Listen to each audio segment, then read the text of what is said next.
I don't care whether I agree with Kanye or not. Some things I agree with him on, and other stuff I don't. But man, I defend his right to say his stuff. One of the things that I think is the biggest threat going right now is what we're doing to suppress free speech. What they're trying to do to Kanye is an example of that. I mean, what he said, uh, hey, that's supposed to hurt somebody's feelings? Well, too damn bad. If you Google, it says the Floyd postmortem autopsy revealed 11 nanograms per milliliter of fentanyl was present in his system.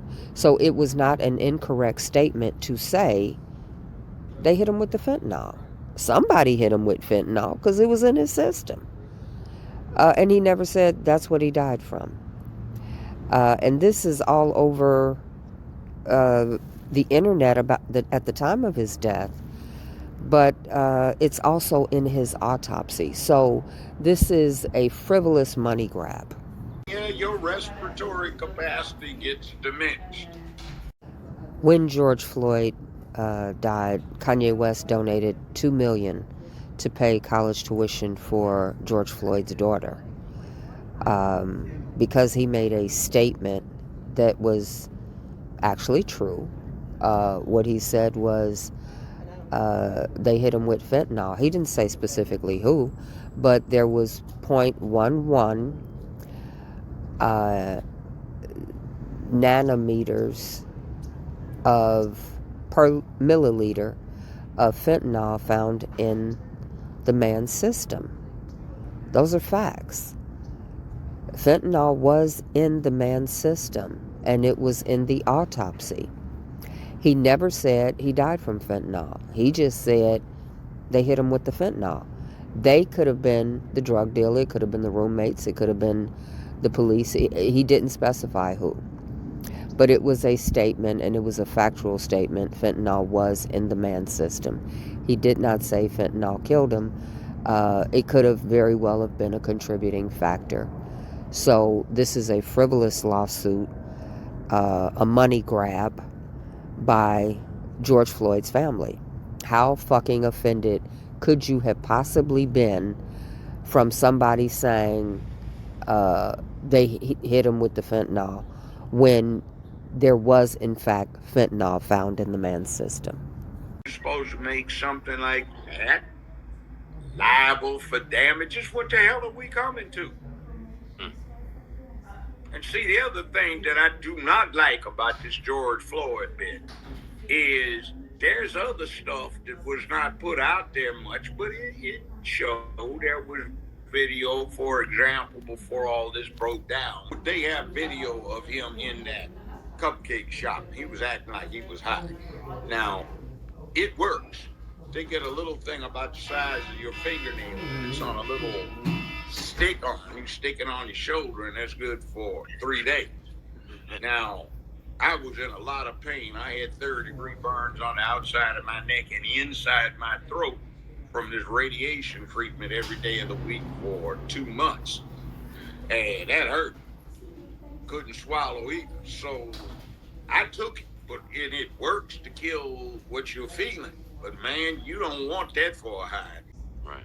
And fentanyl is a bitch, man. I had cancer last year. They told me I beat it, but they gave me fentanyl, and it says big as daylight on the container. It said in red, it says warning. This reduces your respiratory function, sometimes dangerously.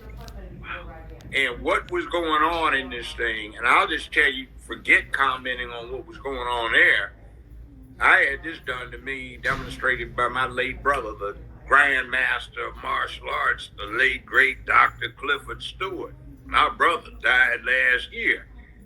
And he showed me how to do it. And what happens is when you press on somebody's carotid artery complex on one side, you reduce their flow of blood to the brain, but you don't knock them out. What you do is you make them feel like they're 12, 14,000 feet, so they can keep breathing for a long time. But you let go of it after a while and they got a bad headache, but they aren't moving. Now, you get the guy down on the ground, let's say if it goes like it's supposed to, and you suppress this blood flow to the brain, all of this is going to happen. Let's say you put him under fentanyl, and he's going to have a real problem, but he's not going to die. But if somebody puts a knee in his back, like let's say, for example, a heavy-set white cop that comes in second, what happens is this guy that you're doing this to has got to labor to breathe.